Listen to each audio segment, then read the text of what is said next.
Alright, this is part 2, guys, of my lesson in card advantage. We just finished talking about DD Crow. Another example of quality is Thunder King Ryo. He's a big monster you can summon, so he could theoretically rob some card advantage from your opponent in battle, but he can also trade by using his ability to tribute himself to negate summons with a bigger monster, which is essentially is a 1-for-1, because you lose your Thunder King Ryo and they lose the monster they're special summoning. Now, if it's, say, a Cyber Dragon, that's a simple 1-for-1. But if it's something like, say, a Synchro monster, and they use 2 monsters to make the Synchro, they're already -1'd on that play because they're trading 2 cards for 1. And when Thunder King Ryo tributes himself to negate that summon, you're trading your 1 Thunder King Ryo for their 1 Synchro monster, and they have nothing left. So you ultimately lost 1 card, and they lost 2. So they -1'd, or you +1'd. Of course, some cards will buck the trend. For example, Zangan. When he's destroyed one way or another, he should be a -1, right? Like most cards. But he has an ability which activates when he's sent from the field to the graveyard, which will get a replacement monster for you from your deck to your hand.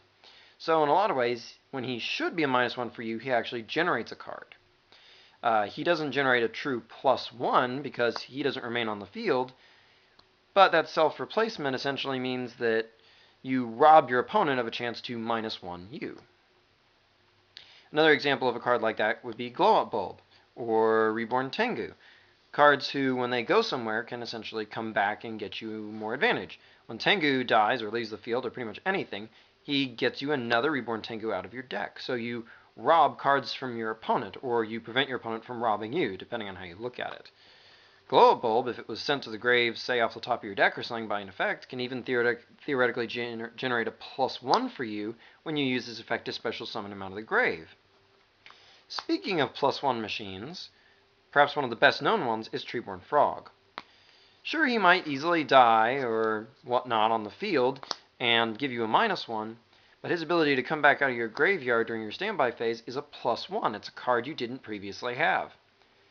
And you can use him to Synchro or something like that, or Tribute, which means he pays for a -1 for you, but then he comes back during your next standby phase.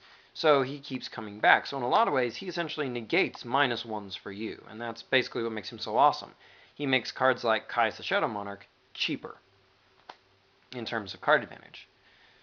And to understand the true power of cards like Dark Armed Dragon, you have to understand this concept of card advantage again.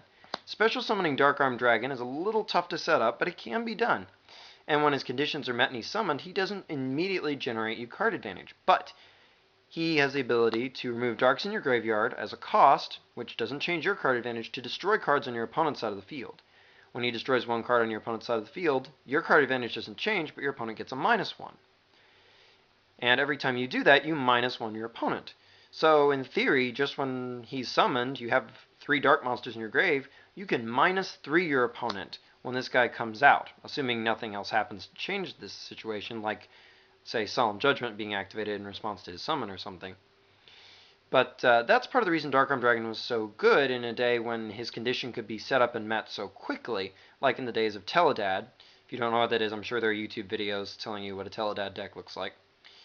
But basically, his ability to just hop out with a very easy-to-meet requirement and -3 your opponent is just huge. I mean, consider what kind of card advantage other cards I've referenced here have been able to generate. Nothing as big as a -3 for your opponent, which is a 3-card difference, a +1 for you. It's a mammoth gain, plus this guy has 2800 attack. It's huge, just huge. It's quality and quantity. Similar goes for cards like Judgment Dragon, which are easy to get out, has good quality because it's very big, and then his ability to destroy the whole field. I mean, you can generate, hard to say how much card advantage off this guy, but you can generate -4s for your opponent, -5s even.